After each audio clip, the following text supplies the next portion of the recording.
Welcome to CVN's Trial Technique Spotlight, and we're looking in this series on damages and how do you value a mild, major, or catastrophic injury when arguing to a jury.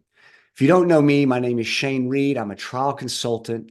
I'm a former assistant United States attorney in the civil section, and I've also written a lot of textbooks on trial techniques. We've got a great trial here to look at today. Plaintiff's attorney Schneider did a wonderful argument in closing when she was faced with a plaintiff that appeared to have kind of mild traumatic brain injury.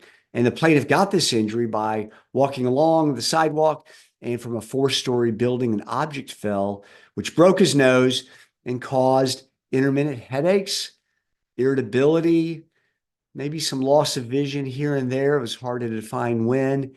And then also an increased risk of dementia as he grew older.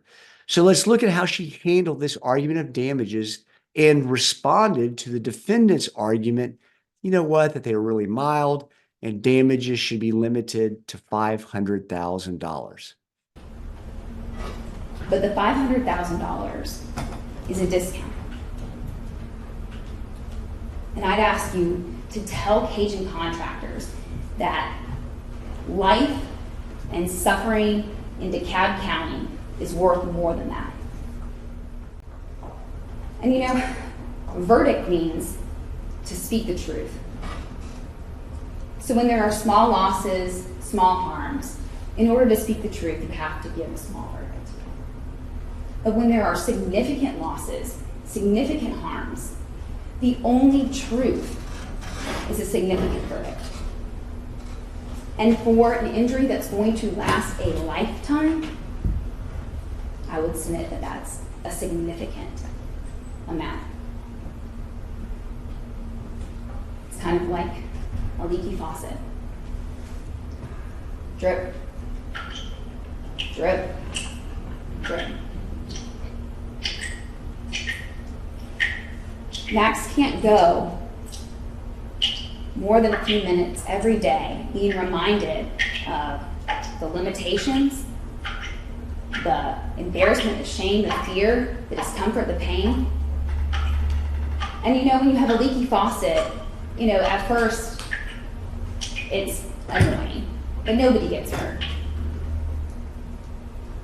But days after months, after years, that's torture.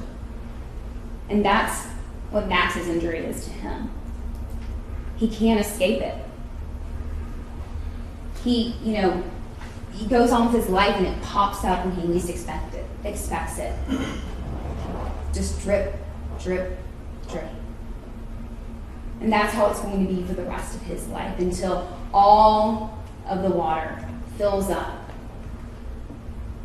and blocks out anything else. One of the most difficult things here is putting a value on not a catastrophic injury or a death, but something that seems mild, but that can build up over time. So she does two wonderful things here.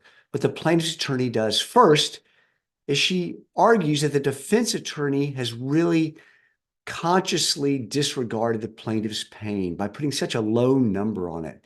$500,000. And she just doesn't say the number is bad, but she calls it a discount. So she gives that metaphor to the jury to make them angry. And then she uses another metaphor to explain how really severe these injuries are that might appear mild. And she doesn't just give the image of a dripping faucet, she puts sound to it. That's just brilliant. So now this jury has the sound of the dripping water, which reinforces Ms. Schneider's point that the drip after drip after drip becomes torture. So it's a great visual image, a metaphor that empowers the jury to return a very large verdict. So I want to show you one more short clip of this closing argument, and then we'll end our discussion. Max, the day before this injury happened, if he went online and found a job ad that said, $10 million, but you'll have to be struck in the head with a pipe so hard it feels like a hammer smashing against your face, and you'll have to break your nose so severely that it requires surgery. It says, and then you'll be brain injured for the rest of your life. Your ability to enjoy life will be affected.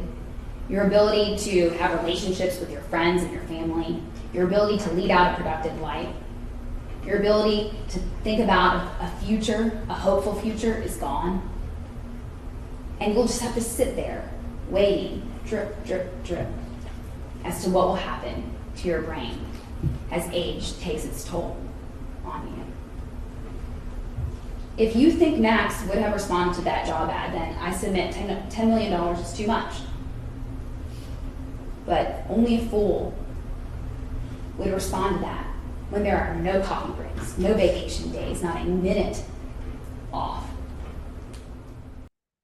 What is really good about what the plaintiff's attorney, Beth Schneider, did here is not only does she use the faucet and the dripping water, she continues with that theme as she adds yet another metaphor, which is, would you respond to a job ad that would offer you $10 million for the rest of your life if the consequences would be what happened to the plaintiff?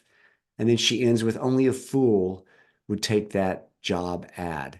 So Beth Schneider has done a wonderful job, imageries, metaphors, and because of that, instead of the jury awarding $500,000 as the defense wanted, she was able to get a verdict for $5.5 million.